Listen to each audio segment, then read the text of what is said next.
नमस्कार दोस्तों, मैं हूं नवीन पाटीदार और आप देख रहे हैं वॉइस ऑफ एमपी। नई अफीम नीति आने वाली है, उसे लेकर वॉइस ऑफ एमपी की टीम हर एक अपडेट आप तक पहुंचाती आ रही है। किस तरह का बदलाव यहां के किसान चाहते हैं, साथ ही किसानों की आवाज़ स्थानीय जनप्रतिनिधियों तक हम पहुंचा रहे हैं। इस वक्त मेरे साथ मौजूद है भारतीय जनता पार्टी के युवा नेता बबलू विश्वदेव शर्मा। उनसे बात करेंगे किस तरह की अफीम नीति को लेकर उनकी सांसद महोदय से बात हुई है, क्योंकि लगातार वॉइस ऑफ एमपी की टीम हर एक अपडेट दिखाती आ रही है। और जिस तरीके से कल हमने आपको बताया था कि नीमच मंदसौर चित्तौड़ के सांसद है, वे राज्य वित्त मंत्री से मिले थे और उन्होंने अफीम किसानों के पक्ष में बड़ी बातें रखी है, जिसे हमने आपको प्रमुखता से बताया था। इन मुद्दों पर फिर एक बार बात करते हैं बबलू भैया से। बबलू भैया, किस तरह की बात आपकी सांसद महोदय से हुई है, कितनी बड़ी राहत अफीम नीति मिल सकती है?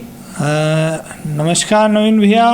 अफीम को हम इस क्षेत्र में संजीवनी कहते हैं और मेरे को लगता है कि माननीय सांसद जी, मालवा और मेवाड़ के सांसद हमारे सुधीर जी गुप्ता और सीपी जोशी जी ने पूरी दमदारी से जो हमारे मालवा और मेवाड़ में रीढ़ कह सकते हैं आर्थिक व्यवस्थाओं की, किसानों की मेहनत को शुद्ध रूप से परिणाम तक पहुंचाने के लिए कल सार्थक प्रयास हुए हैं।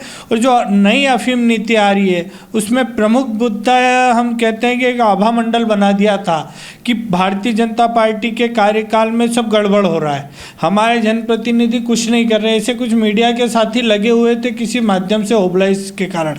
पर मैं बता देना चाहता हूँ उन लोगों को आपके माध्यम से कि माननीय सांसद सुधीर गुप्ता और माननीय सीपी जोशी जी ने कल वित्त राज्य मंत्री के साथ एक बैठक हुई, जिसमें नारकोटिक्स विभाग के प्रमुख लोग थे जो नई नीति को निर्धारित करते हैं। उनके सामने हमारे सांसद महोदय ने बड़े अच्छे तरीके से बात रखी। बात यह रखी कि अफीम नीति में क्या क्या परिवर्तन होना चाहिए। अभी कुछ लोगों ने, हम देखते हैं कि शशांक यादव के कारण बहुत से कहीं निगाहें कहीं निशाने के आधार पर तीर चलाए, पर समय सब ठीक कर देता है। मैं आप वॉइस ऑफ एमपी में आपसे ही बात हुई थी, तब बताया था कि डंके की चोट पे कहा था हमने कि भारतीय जनता पार्टी का कोई भी कार्यकर्ता इस गोरंग धंधे में नहीं रहेगा और कहीं गलती हुई है तो उसको हमारे सांसद जी ठीक करेंगे।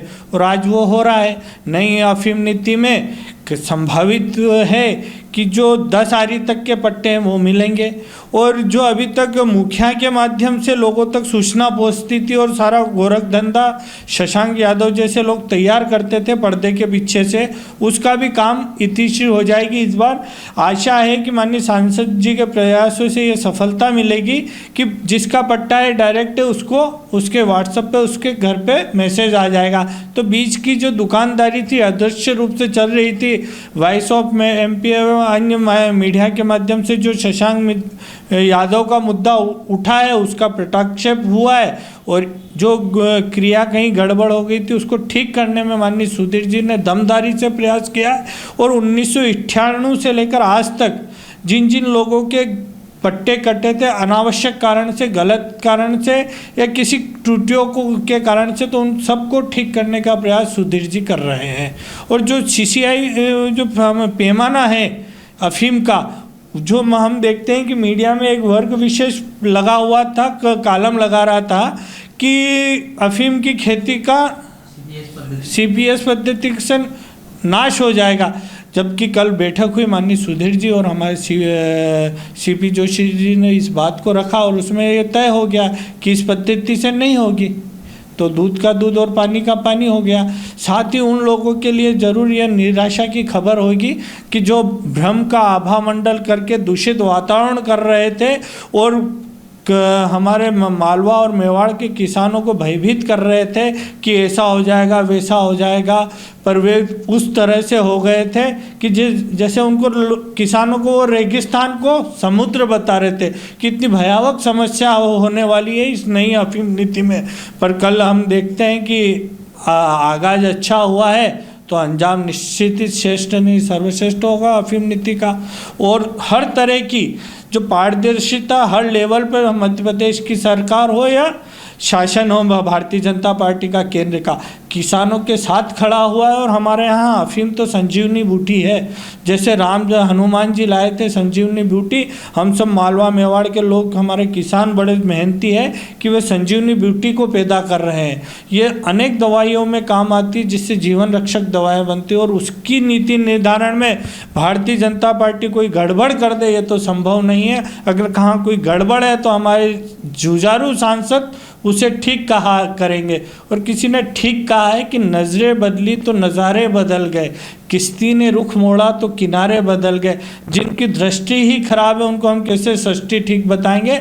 और हमारे सांसद महोदय सुधीर जी गुप्ता, मैं डंके की चोट पे वॉइस ऑफ एमपी पे कह सकता हूँ कि जीवन में कभी ऐसा कोई काम नहीं करेंगे जिससे भारतीय जनता पार्टी के माध्यम से किसानों को किसी तरह की तकलीफ हो।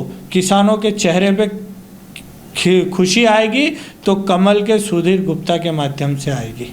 तो बड़ी अपडेट, बड़ी ब्रेकिंग आपको बताना है। जिस तरह से भारतीय जनता पार्टी के जो युवा नेता हैं बबलू विश्वधर शर्मा ने, उन्होंने मोहर लगाती दिखाई है किस तरीके से 10-10 आरी के पट्टे की आरी की बात जो हम बार बार कह रहे थे, एक बात फिर बार हम कह रहे हैं कि एक समान आरी के पट्टे दिए जाएँ। दूसरी बात हम ये कह रहे थे कि गाड़ता और मार्फिन और CBS पद्धति की जो बात सामने निकल के आ रही थी कि इस पर किसानों को पट्टे जारी किए जा सकते हैं, लेकिन उस पर भी विराम लगता दिख रहा है। इस वक्त की बड़ी अपडेट हमने आपको बताई है कि इस बार अफीम नीति में किसानों की बल्ले बल्ले होते दिखेगी। ये था अब तक का अपडेट। इस तरह का अपडेट के लिए बने रहे हमारे साथ। जय हिंद, जय भारत।